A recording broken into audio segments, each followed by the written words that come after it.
Dis à Dieu, dispose mon cœur. Dis à Dieu, parle-moi, restaure mon âme. Au travers de ta parole, donne-moi encore la force d'avancer. Prions le Seigneur au nom de Jésus. Alléluia, Jésus.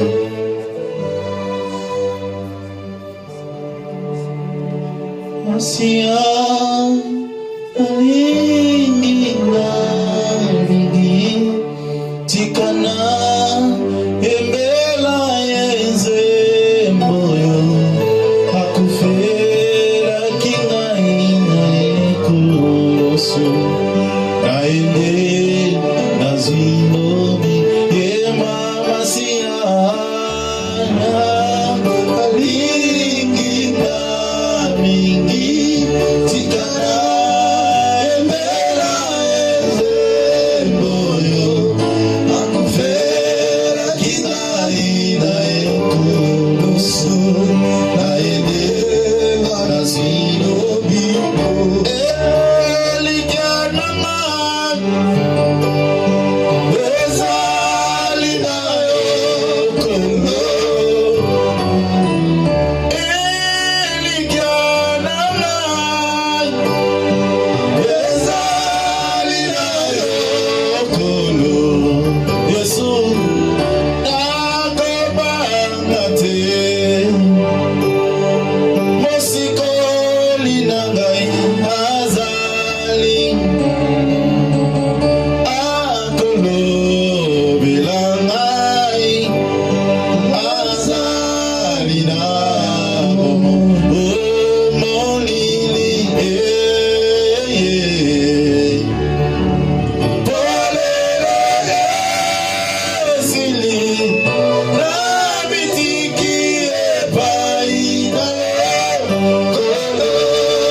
Sunga siège dans le lieu très élevé, qui a le monopole sur toutes choses et qui domine sur la terre. Le Dieu de notre existence, toi qui peux tout, Seigneur. Ce que tu veux, tu le fais. Et ce que tu fais a été toujours parfait. Mon âme le reconnaît et confesse que tu es le Dieu de ma destinée. Je bénis ces instants et je bénis tes enfants qui sont venus dans ta sainte présence pour t'écouter et jouir de la grâce que tu as disposée ce matin. Seigneur, nous prions à ce que l'onction de Dieu, qui surpasse toute intelligence, qui dépasse les capacités humaines, puisse nous restaurer en cet après-midi. Au nom de Jésus, que nous avons ainsi prié. Amen. Amen. Nous acclamons très fort pour la gloire du Seigneur. Vérifie que tu es en train d'acclamer pour la gloire de Dieu Tout-Puissant. Alléluia, alléluia. Est-ce que quelqu'un peut pousser un peu de cri de joie pour la gloire de Dieu? Vérifie que tu pousses le cri de joie. Lèvons-nous un peu, lèvons-nous bouche. Acclamez pour Jésus. Lève-toi pendant que tu acclames. Lève-toi pendant que tu acclames pour Jésus. Alléluia, alléluia, alléluia. Salut 5 personnes, toi, dis-leur que tu es béni parce que tu es là. La grâce de Dieu sur nous, la faveur de Dieu est là. La bénédiction de l'Éternel s'élève sur la vie de ses enfants. Alléluia. Gloire soit rendue à l'Éternel notre Dieu. Amen. Gloire à Dieu. Prenez place. Que le Seigneur soit avec vous et que sa grâce puisse nous couvrir encore cet après-midi. Aujourd'hui, c'est une nouvelle journée que le Seigneur nous accorde encore par sa grâce et qui va inaugurer encore un moment de grâce, un moment de gloire et un moment de bénédiction. Amen. Nous sommes toujours en train de partager sur la visitation divine. Aujourd'hui, nous sommes dans notre 4e dimanche par la grâce du Seigneur que nous sommes en train de développer ce thème. Mais aujourd'hui, je veux aborder un point un peu spécial où je parlerai sur la stratégie de Dieu qui précède la visitation. La stratégie de Dieu qui précède la visitation. Donc, l'objectif dans cet enseignement de ce matin, c'est de faire comprendre aux enfants de Dieu quels sont les mécanismes, le mode opératoire de Dieu pour intervenir ou visiter son peuple. Quels sont les signes qu'un enfant de Dieu, lorsqu'il est en train de constater cela, il peut directement dénicher que derrière cette situation, il y a la main puissante de Dieu et il y a l'intervention de Dieu. Amen. Est-ce que vous êtes ensemble avec moi? Allez, serrez vos ceintures, on va décoller ensemble. Je suis dans Genèse, chapitre 15, à partir de verset 13 jusqu'au verset 16. Je suis dans Genèse, chapitre 15, à partir du 13e verset. Je m'aurais vraiment appelé votre sens de compréhension de ce message. L'Éternel dit à Abraham, en ce temps-là, il n'était pas encore Abraham, il était Abraham. L'Éternel dit à Abraham, sache que tes descendants seront étrangers dans un pays qui ne sera pas à eux. On les réduira en esclavage et on les opprimera pendant 400 ans. Cependant, la nation dont ils seront esclaves, c'est moi qui la jugerai.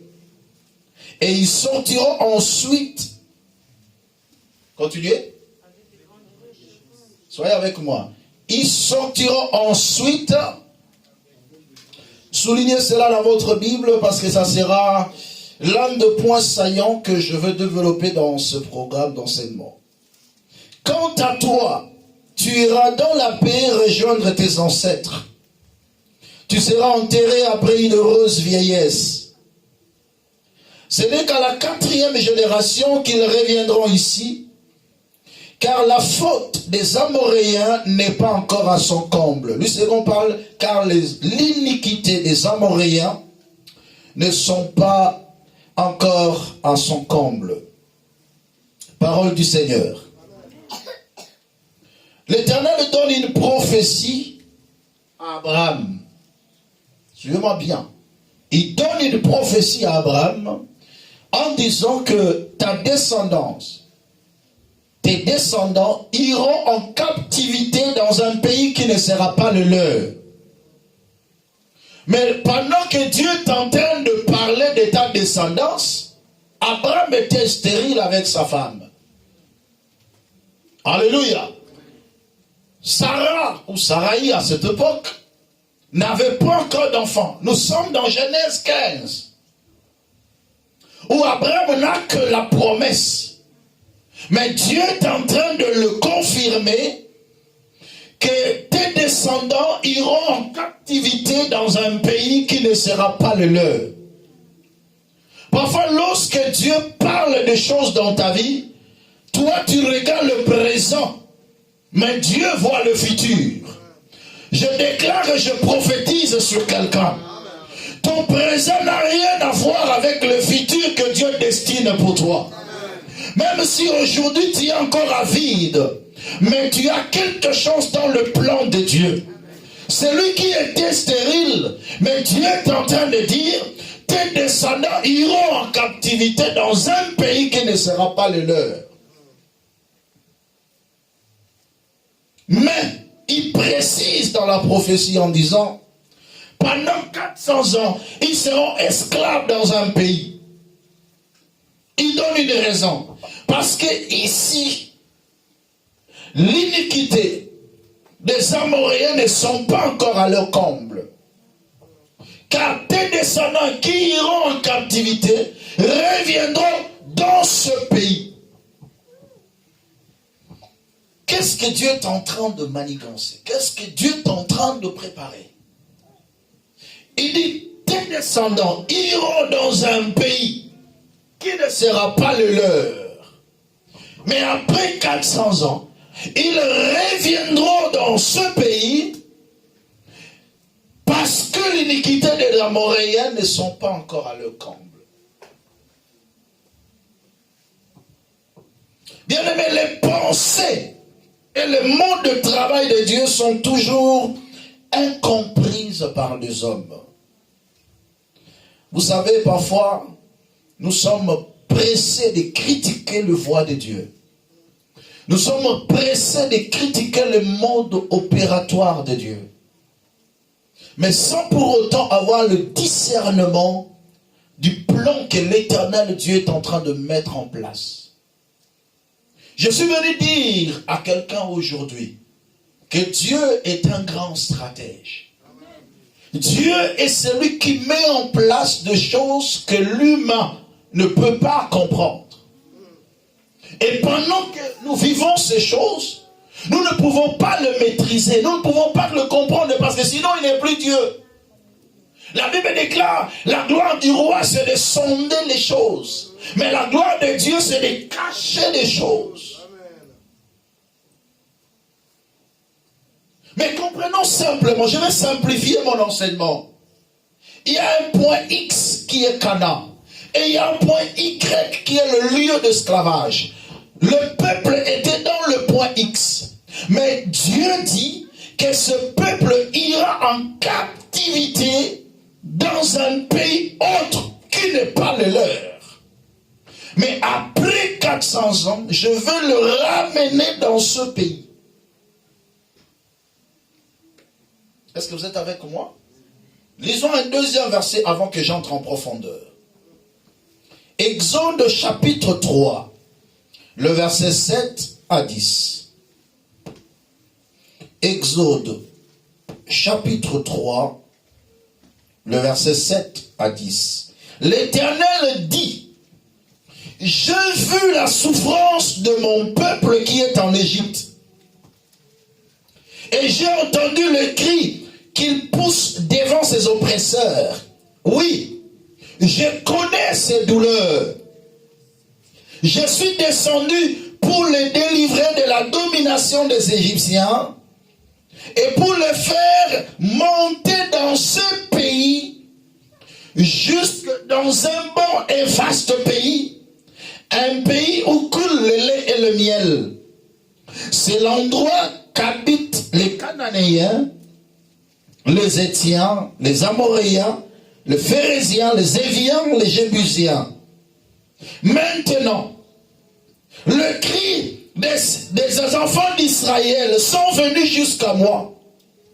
J'ai aussi vu l'oppression que leur font subir les Égyptiens.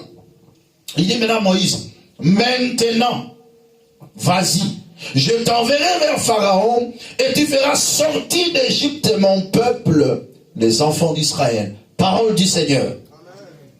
C'est par là maintenant, je suis maintenant poussé d'entrer en profondeur et vous amener à la compréhension. Je vais faire d'abord la quintessence de l'enseignement, après je vais avancer. Suivez-moi bien. Je parlais de point X et de point Y. Le point X, c'est Canaan. Le point Y, c'est l'Égypte. Et l'Éternel dit, ta descendance ira en captivité dans un pays qui ne sera pas le leur.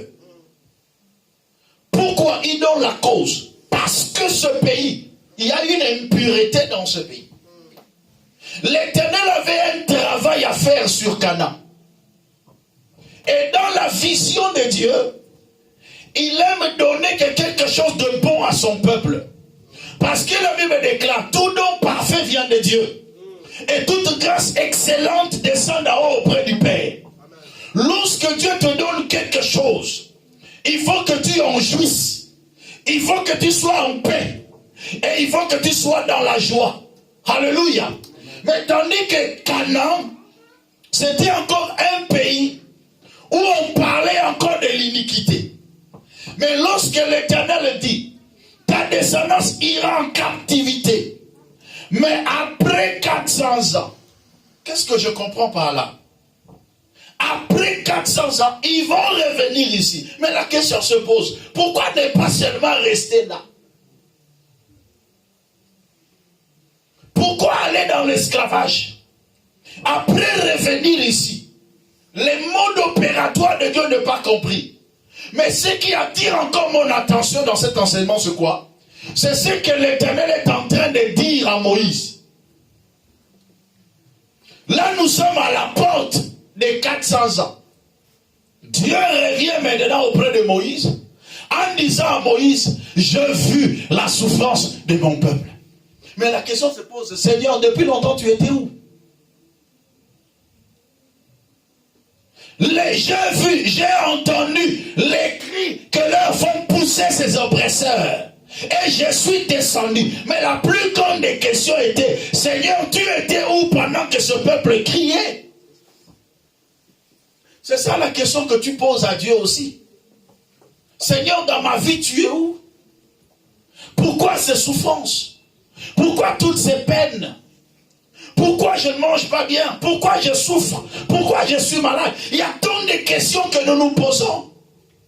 Mais pendant ce temps-là, où était leur Dieu? Parce que Dieu dit, je vis maintenant. Il dit, maintenant, je vis la souffrance de mon peuple. Mais tu étais où depuis très longtemps? Je suis venu dire à un enfant de Dieu et prophétiser sur quelqu'un. Pendant que Israël souffrait à Goshen, pendant que Israël souffrait en Égypte, l'Éternel était en Canaan en train de préparer Canaan. Alléluia. Le peuple de Dieu était en Goshen, en Égypte, en esclavage, mais leur Dieu était en Canaan. Parce qu'il dit, il y a un travail à faire ici. Canaan était encore un pays où il y avait l'iniquité des Amoréens. Il dit, maintenant j'ai vu.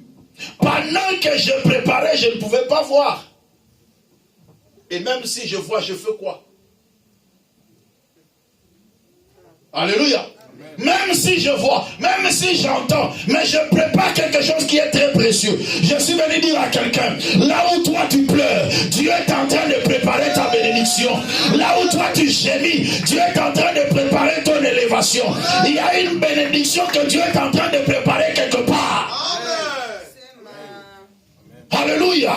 Israël pleurait à Goshen, mais Dieu préparait Canaan.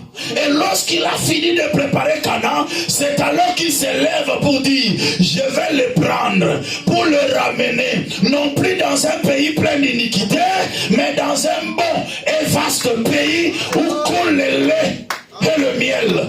Laisse-moi te dire, il y a quelque chose de très précieux que Dieu est en train de préparer pour toi. Il y a une grande bénédiction que Dieu est en train de préparer pour toi. La souffrance que tu vois, ce n'est que pour un temps de temps. Dieu est quelque part. Il prépare ton mariage. Il est quelque part. Il prépare tes enfants. Il est quelque part. Il prépare ton élévation. Il est quelque part. Et c'est à cause de cette stratégie que l'Éternel manifeste une nature maternelle. Dans la stratégie que je suis en train d'enseigner, Dieu manifeste la nature maternelle. Et là, Dieu devient comme une mère. Parce que la question pourrait se poser, mais Seigneur, où étais-tu pendant que nous pleurons? Où étais-tu pendant que nous crions?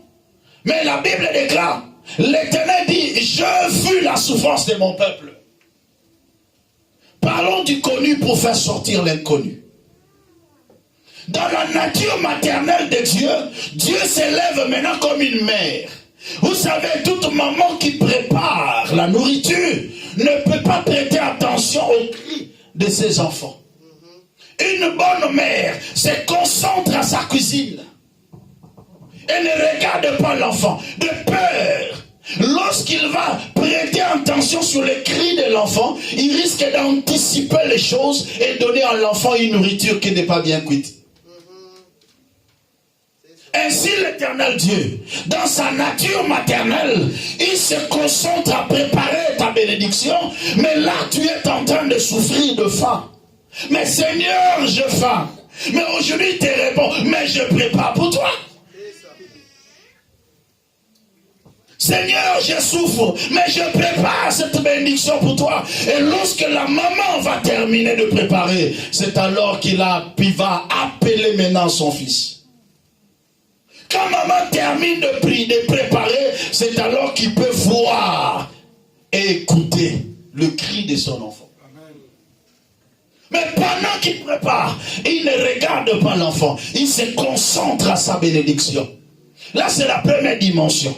La deuxième dimension, Dieu cache son enfant dans la souffrance pendant qu'il prépare sa bénédiction. Mais pourquoi il le cache dans la souffrance? Parce que il y a devant toi un ennemi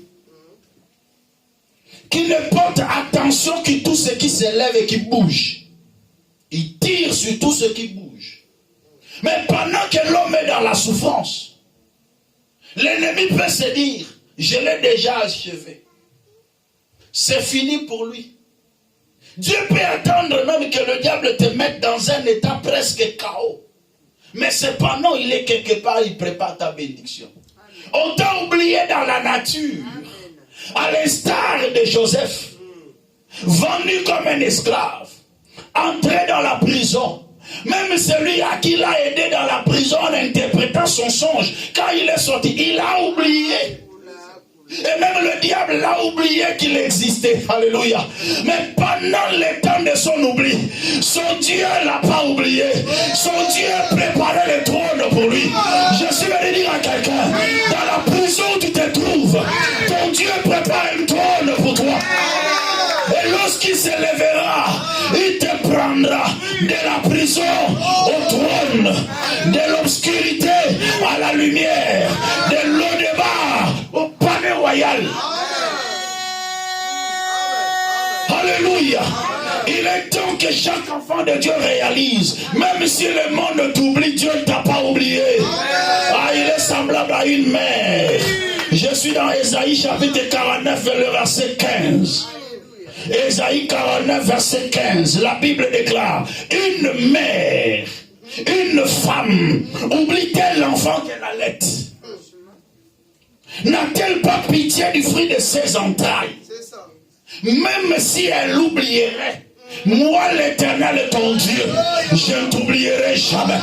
Alléluia. Faisons le parallélisme. Une femme oublie-t-elle l'enfant qu'elle allait? Les mamans le savent. Même si tu fais semblant d'oublier ton enfant, quelque chose se passera dans ton corps qui te fera remarquer qu'il y a un enfant qui pleure quelque part. Amen. La maman peut sortir et elle laisse l'enfant qu'elle allait à la maison. Elle dira à ceux qui sont avec elle, mon enfant pleure à cet instant. Mais comment tu sais la nature, l'amour maternel? Quand l'enfant crie, la maman sent cela dans son corps. Alléluia. Mais Dieu dit maintenant, cette femme, est-ce qu'elle peut oublier l'enfant qu'elle allait? N'a-t-elle pas pitié du fruit de ses entrailles? Mais s'il peut arriver qu'une femme oublie, parce que ça peut arriver dans la vie. Il y a des mamans comme ça. Et quoi, comment? Amen. Même si ça peut arriver qu'une femme oublie l'enfant qu'elle allait, même moi, l'Éternel ton Dieu, je ne t'oublierai jamais. Je suis venu dire à quelqu'un, quelle que soit la situation que tu traverses, ton Dieu ne t'a pas oublié. Il est quelque part et il prépare ta bénédiction. Toi, tu plais dans ta douche, Dieu prépare ton élévation. Toi, tu plais dans ta chambre, Dieu prépare ta grandeur. Et tu seras surpris.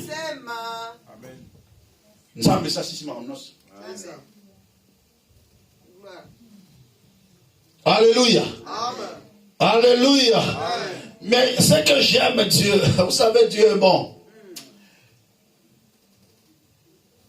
Pendant que Dieu était en train de préparer, il dit ceci: Israël sera en captivité, mais à leur sortie, ils sortiront avec des grandes richesses. Maintenant, la question se pose: pourquoi ne pas jouir de ces richesses pendant qu'ils seront là? Mais il dit, ils sortiront de l'Égypte avec de grandes richesses. C'est tout simplement pour leur dire, lorsque Dieu est en train de préparer une bénédiction quelque part, et que ta vie est en train d'entrer dans la souffrance, il y a certaines opportunités qu'on ne touche pas. Parce que dans la souffrance, le diable peut te présenter des opportunités. Mais si tu les saisis, ce sont des opportunités diaboliques. Je vais donner des exemples. Dieu donne la promesse à Abraham. Abraham attend la promesse. L'enfant ne venait pas. Lorsqu'on arrive dans Genèse 17, on peut dire comme s'il commence à perdre la foi. Sa femme regarde. Elle dit, papa, on attend l'enfant jusque-là ne vient pas. Dieu avait dit, tu peux prendre ma servante Agar. Ça, c'est l'opportunité qui se présente au moment de la souffrance. Faites très attention, ne les saisis pas. Prends ma servante. Chapitre 17. Dieu a parlé au chapitre 15. Faites attention. Au chapitre 17, il cède. Abraham prend Agar. Dès qu'Abraham, Agar a conçu, le problème commence dans le foyer. La maman qui avait de la valeur dans la maison, Sarah qui était la maîtresse qui avait de la valeur, a perdu sa valeur. Pourquoi? Elle a touché à l'opportunité diabolique. Et jusqu'à ces jours, le même problème continue. Pourquoi? Une personne dans la souffrance a touché à l'interdit. Cependant, l'Éternel faisait que le ventre de Sarah soit une réserve stratégique pour qu'un enfant de la promesse y sorte. Deuxième exemple, on ne jouit pas de la richesse de l'Égypte pendant qu'on est encore dans l'Égypte. Parce que Dieu avait dit, ils sortiront avec des richesses pour en jouir hors de l'Égypte. Parce que si tu aimes jouir de l'opportunité de la richesse de l'Égypte pendant que tu es dans l'Égypte, tu mourras. Un exemple simple. Moïse était grandi dans la maison de Pharaon. Ok? Il jouissait de privilèges d'un prince. Mais la Bible déclare, c'est par la foi, je suis dans Hébreux 11, 23 à 26. C'est par la foi que Moïse, devenu grand, refusa d'être appelé fils de la fille du Pharaon. Aimant mieux, écoutez bien, aimant mieux d'être maltraité avec ses frères que de jouir pour un peu de temps la richesse du péché. Aimant mieux d'être maltraité comme esclave avec ses frères. Mais il dit non, je ne peux pas jouir de la richesse de l'Égypte ici. Parce que Dieu avait dit, vous en sortirez. Vous sortirez avec ces richesses. Mais pendant que vous êtes là, ne touchez pas. La Bible déclare, Moïse a refusé cette richesse. Il a choisi son camp. Pendant que Dieu te fait passer dans des périodes sombres, des périodes qui précèdent la visitation de Dieu, fais très attention. Parce que tu verras certaines visitations, c'est comme une visitation divine, mais ce n'est pas de Dieu. C'est ce que j'appelle ici des opportunités diaboliques. Si Moïse avait continué de jouir de la richesse de Pharaon, quelque chose allait s'abattre sur lui. La mort. C'est quelle mort? Parce que Dieu avait prévu que lors de la sortie des enfants d'Israël, qui est la mort de premier-né en Égypte. Cependant, Moïse était comme le premier-né de la fille de Pharaon. Parce que lorsque tu adoptes un enfant, cet enfant jouit de tous les privilèges et prérogatives d'un enfant. Est-ce que quelqu'un est en train de comprendre? Donc, le fait d'adopter Moïse devenait directement le premier-né de la fille de Pharaon. Donc, sur la liste des morts, le nom de Moïse était là. Et Moïse s'est dit, je ne peux pas continuer de jouir de la richesse de l'Égypte. Parce que à cette richesse est attachée la mort. Vaut mieux que j'accepte de souffrir avec mes frères. Il renonce à cette identité. Il renonce à cette richesse. Il faut avoir le discernement. Toute facilité dans la vie, ce n'est pas à toucher. Il faut avoir le discernement. Surtout lorsque tu traverses des périodes sombres, fais très attention à des opportunités qui se présentent devant toi. Tu risques de passer outre la bénédiction que Dieu a prévue pour toi. Moïse refusa carrément. Quand Moïse accepte de souffrir, il entre directement dans le plan de Dieu. Il dit, je ne toucherai plus à la richesse de l'Égypte. Automatiquement, il entre dans le plan du Seigneur.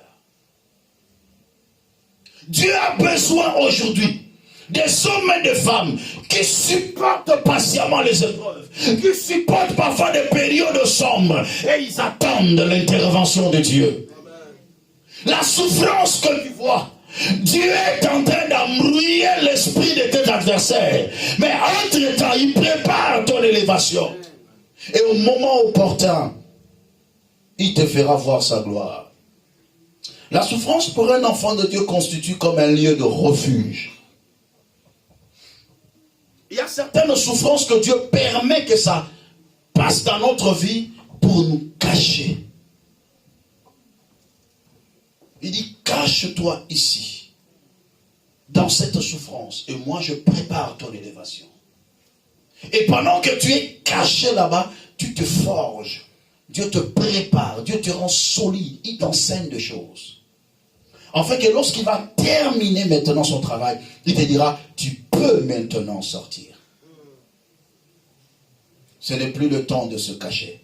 Je déclare et je prophétise sur quelqu'un. Il y aura un temps où tu ne vas plus te cacher. Il y aura un temps où tu ne seras plus dans le malheur. Il y aura un temps où tu ne mettras plus tes pieds dans la souffrance. Car la détresse ne paraîtra pas deux fois. Il y a un temps où Dieu s'élèvera et il te prendra vers la terre promise.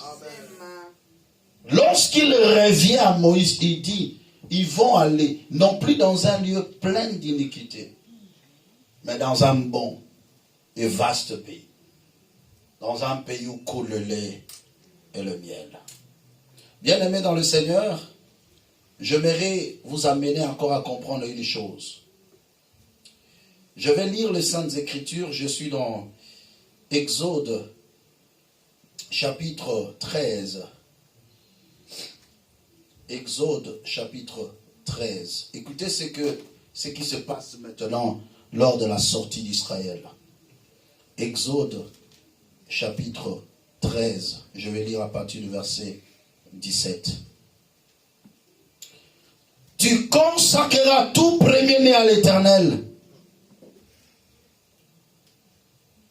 Même tout premier-né des animaux que tu auras. Le mâle appartienne à l'Éternel. Le mystère du premier-né. Chapitre 14.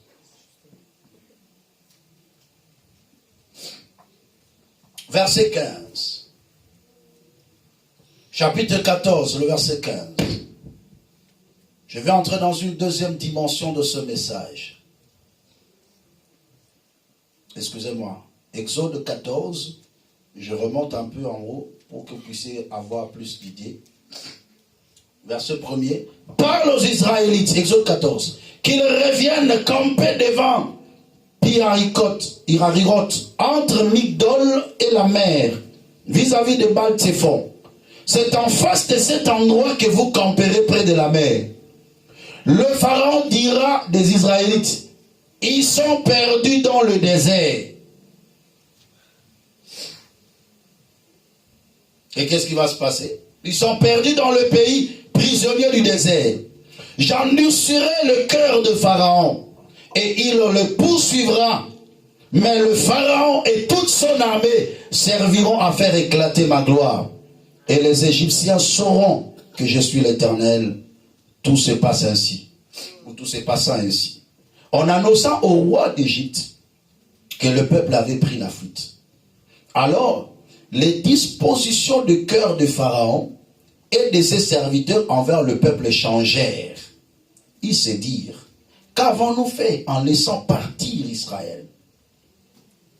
Nous n'aurons plus ses services. Le Pharaon attela son char et prit son peuple avec lui. Il prit 600 chars d'élite, ainsi que tous les chars de l'Égypte, chacun avec ses combattants.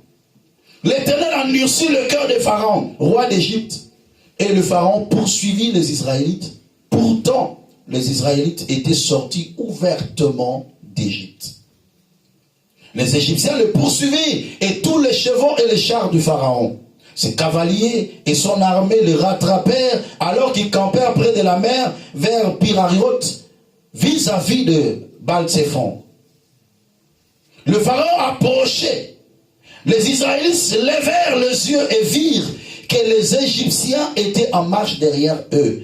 Ils éprouvèrent une grande frayeur et crièrent à l'Éternel. Ils dirent à Moïse, écoutez les gens qui n'ont pas la foi et qui ne comprennent pas les choses de Dieu.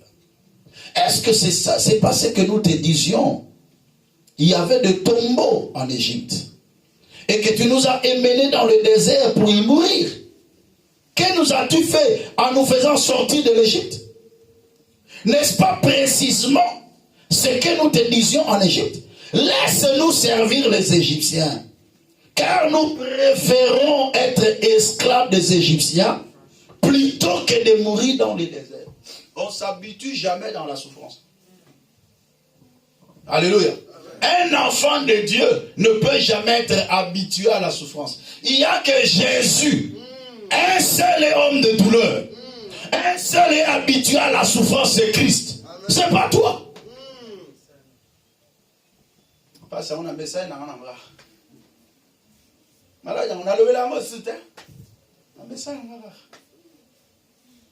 Ne t'habitue pas à la souffrance. Je refuse que ton corps s'habitue à une maladie. Je refuse que ta vie s'habitue à une pauvreté. Je refuse cela au nom de Jésus. Même dans tes pensées, que cette pensée de révolution t'anime. Même Dieu, pour visiter quelqu'un, il a besoin de la révolution de la personne. Vous savez, Dieu avait parlé de 400 ans. Mais Israël a fait 430 ans. Les 30 ans de plus étaient dus à leur propre naïveté. Mais lorsqu'un homme s'est levé avec la pensée de la révolution, il a vu comment un Égyptien battait un Hébreu. Il dit, mais non, cet homme mange misérablement, il travaille dur, mais au-delà de cela, il le bat encore. Non, non, non, non, non. La révolution a monté dans son cœur, il s'est jeté sur l'Égyptien et le tua. Et du haut des cieux, Dieu dit, Amen. Voici la personne que j'ai cherchée. J'étais entouré seulement des incapables. Alléluia. Parfois, il faut la révolution. Tu dis, Seigneur, cette situation, en tout cas, non. Il faut que ça finisse. N'est-ce pas ce que nous te disions? Laissez-nous servir des Égyptiens que de mourir au désert. Écoutez ce qu'il dit. Moïse répondit au peuple, n'ayez pas peur. Restez en place et regardez la délivrance que l'Éternel va vous accorder aujourd'hui. En effet, les Égyptiens que vous voyez aujourd'hui, vous ne le verrez plus jamais. Est-ce que je peux le dire sur quelqu'un? La maladie que tu vois aujourd'hui, tu ne le verras plus jamais. Les échecs que tu rencontres aujourd'hui, tu ne le verras plus jamais. Car l'Éternel combattra pour vous et vous gardez le silence. Ainsi l'Éternel intervient. L'Éternel dit à Moïse, pourquoi ces cris? Dites aux enfants d'Israël de se mettre en marche. Mais la première question, il parle aux enfants d'Israël qu'ils marchent, mais ils vont marcher où? Parce que devant eux, il y a la mer rouge. Parfois, lorsque l'homme de Dieu te dit, papa, avance. Et papa, il n'a pas avancé, il n'a pas avancé. Papa, c'est comment? On avance ou on marche que lorsqu'il y a un chemin. Mais il n'y a pas de chemin, comment je veux marcher? Parle aux enfants d'Israël qu'ils marchent. Mais devant nous, il y a la mer, papa. On va marcher comment? Je suis venu dire à quelqu'un, là où toi tu ne vois pas le chemin là, il y a un chemin. Dieu a un chemin qui est caché dans la douleur, qui est caché dans la souffrance. Il y a un chemin. Parce que chaque douleur cache une bénédiction de Dieu. Chaque souffrance cache une bénédiction de Dieu. Il dit, parle aux enfants d'Israël qui marchent.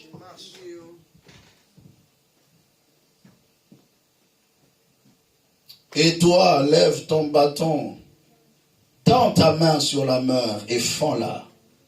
Comme ils ne comprennent pas. Bon, tu sais ce qu'on a qui n'a quitana bambou. Parce que parfois, lorsque Dieu monte avec nous, il y a certaines personnes qui restent. Mais Dieu, par son amour, il dit, bon, ça va, je descends. Quand vous ne voyez pas le chemin, bon, déchire-moi cette mer pour que le chemin soit tracé. Mais les enfants d'Israël, par la parole de Dieu comme Pierre, il pouvait marcher sur la mer et traverser de l'autre côté. Parle aux enfants d'Israël qu'ils marchent. Mais qu'est-ce qu'on doit faire? Dieu a déjà dit. Parce que la parole de Dieu peut devenir pierre sur pierre. Alors il faut poser le pied et il faut marcher.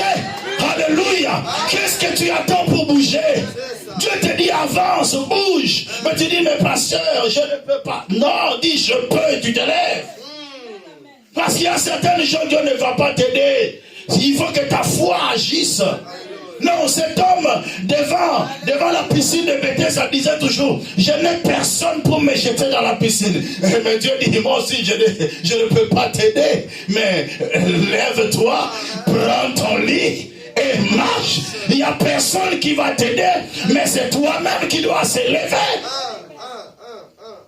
Il y a certaines choses qui ne passent pas ton temps.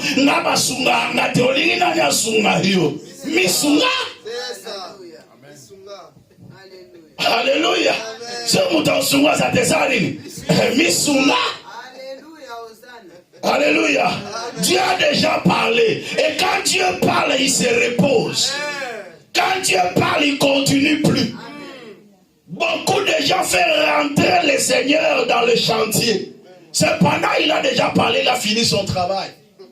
Dieu a déjà fini son travail. 400 ans avant de la série de Moussala. Ah, il dit non, bimara boke no fanda. Ce que vous voyez, c'est ça, mais kabolem se soumay. Ah, ya, otambola.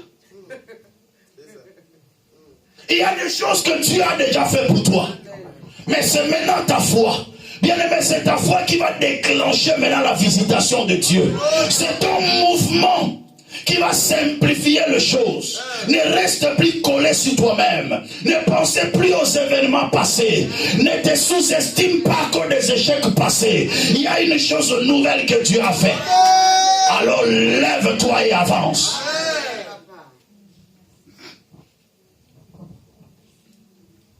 Quant à moi, verset 17, je vais endurcir le cœur de Pharaon pour qu'il ne pénètre pas après vous ou après eux. Et le Pharaon ainsi que toute son armée, ses chars et ses cavaliers feront éclater ma gloire.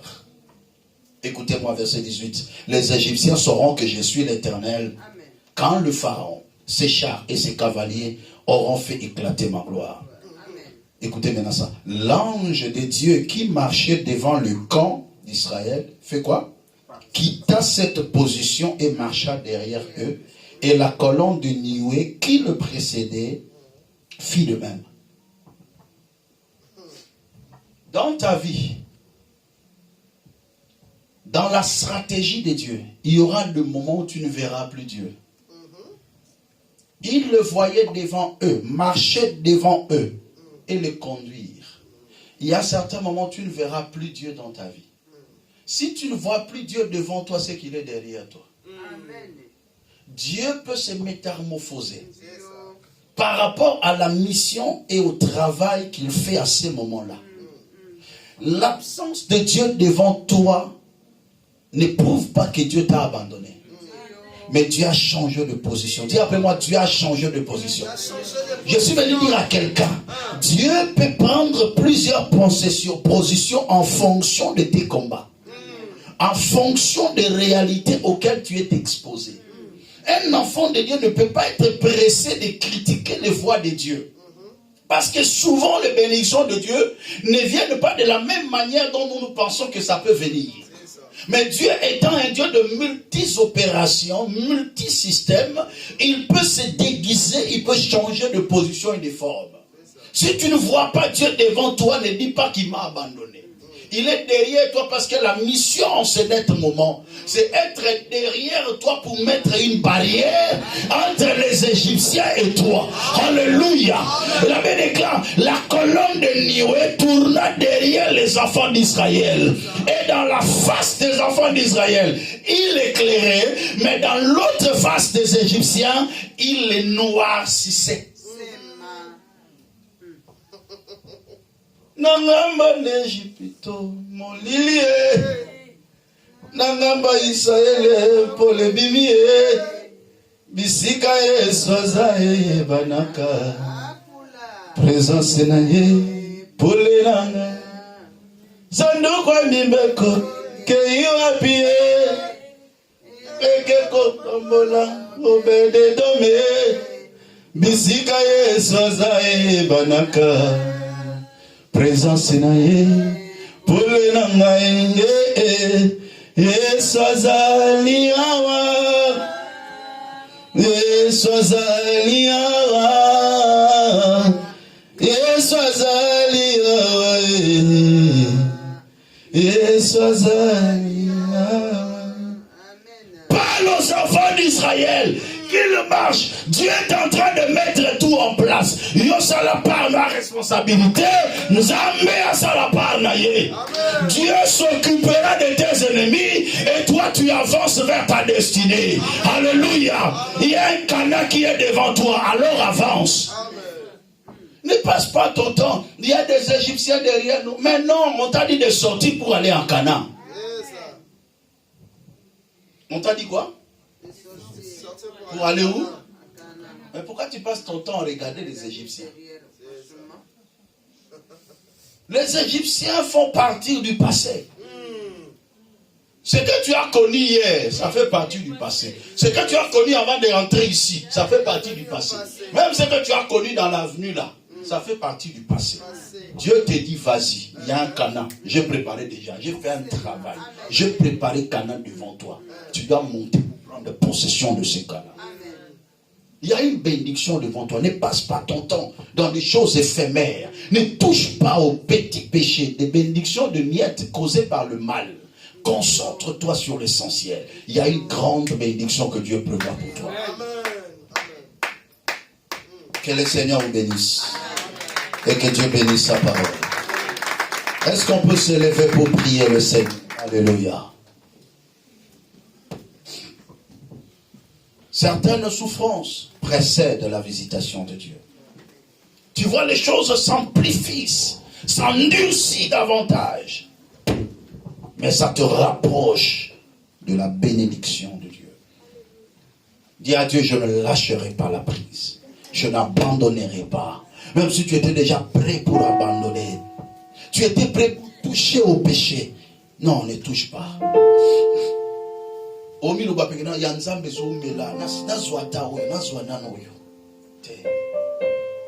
C'est là Yanzambe.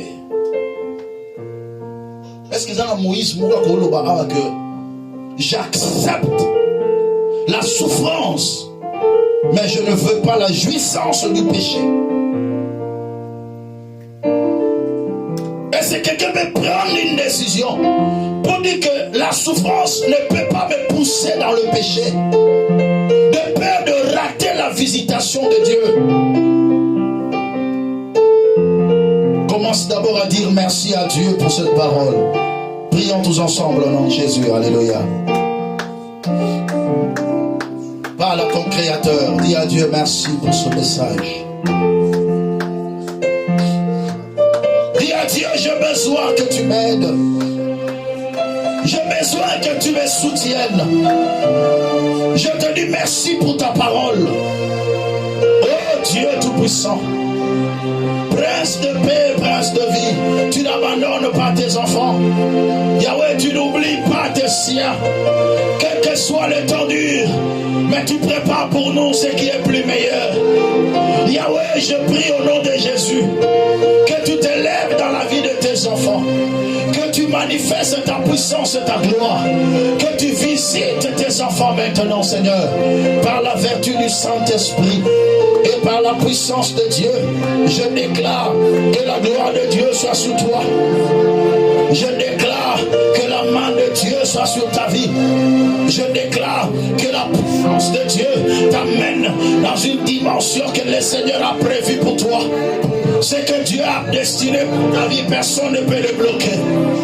La bénédiction que Dieu a préparée pour toi, ce Canaan est pour toi.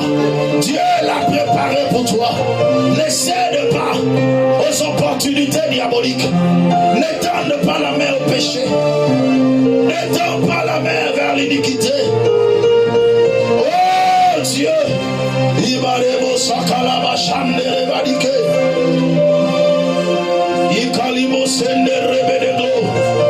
Yahweh, lève-toi, mon Seigneur. Yahweh, lève-toi, le Dieu de ma vie, Seigneur. Yahweh, j'implore ta grâce. Commence à implorer Dieu pour ta situation, bien-aimé. Implore Dieu pour ta situation. Implore Dieu pour ta situation. Regarde le problème qui t'accable. Dis à Dieu, je compte sur toi. Dis à Dieu, je compte sur ton action. Dis à Dieu, je compte sur ton intervention. Imaleba Shaleba Seterimaka Indorobo Satapuyamana Shende Rebanigle. Père éternel, nous comptons sur ta grâce. Nous comptons sur ta grâce. Et nous ne voulons pas recourir par les moyens humains. Nous ne voulons pas recourir dans le péché. Père éternel, aide-nous, Seigneur. Aide-nous, Yahweh. Aide-nous, Père éternel. Aide-nous, puissant vainqueur. Jésus, viens nous aider. Yahweh, viens intervenir dans la vie de tes enfants.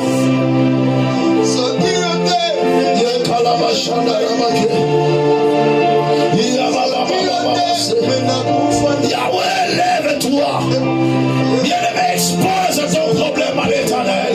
Dis à Dieu, visite-moi.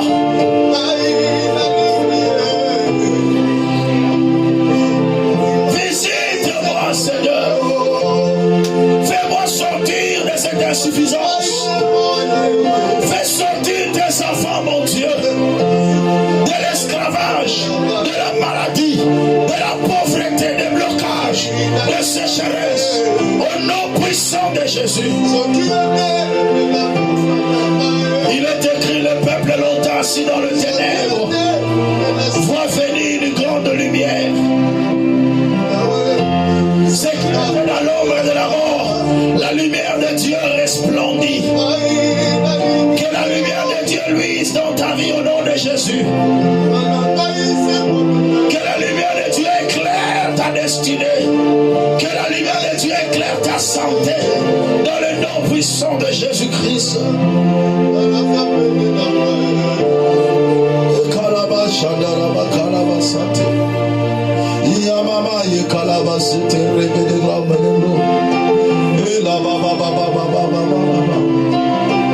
Tu vas maintenant prendre l'autorité sur tout ce qui t'empêche d'avancer.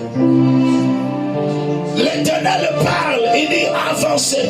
J'ai préparé un bon et vaste pays pour vous. La bénédiction est là, mais qu'est-ce qui bloque ton chemin? Commence maintenant à prendre l'autorité sur tout ce qui t'empêche, d'avancer. Il y a déjà une bénédiction qui est devant toi, mais le diable ne veut pas que tu l'atteignes. Il veut déranger ta foi, il veut faire entrer le péché, il veut mettre le combat devant toi. Prends l'autorité maintenant, commence à le chasser dans le nom de Jésus. Nous prions. Alléluia. Monte encore dans une dimension de prière. Claque le main, priez. Montez ensemble avec moi. Montez ensemble encore.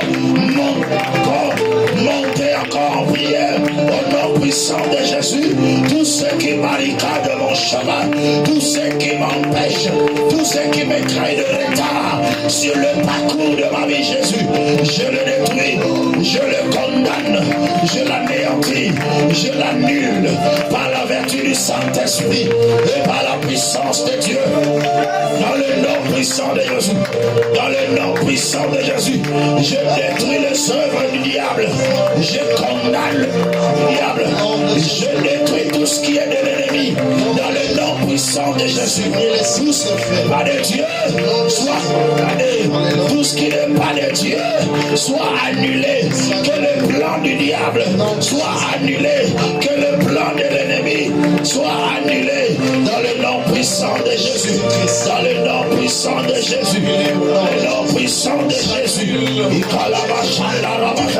tout esprit de péché, je le condamne au nom de Jésus. Tout plan de l'ennemi, je le brise au nom de Jésus. Tous les projets de ténèbres, je le condamne au nom de Jésus. Père, lève-toi, Seigneur, lève-toi. Dis à Dieu, lève-toi, délivre-moi, lève-toi, sauve-moi, lève-toi, libère-moi de l'emprise de l'ennemi, libère ma santé, libère mon ministère, libère mon mariage, libère la vie de mes enfants, au nom puissant de Jésus. Que le plan du diable échoue, que le plan de l'ennemi échoue, que le plan des sorciers échoue, au nom puissant de Jésus. Le projet du diable, le projet de malheur, qu'il soit néanti. Bénédit, nous détruisons le plan démoniaque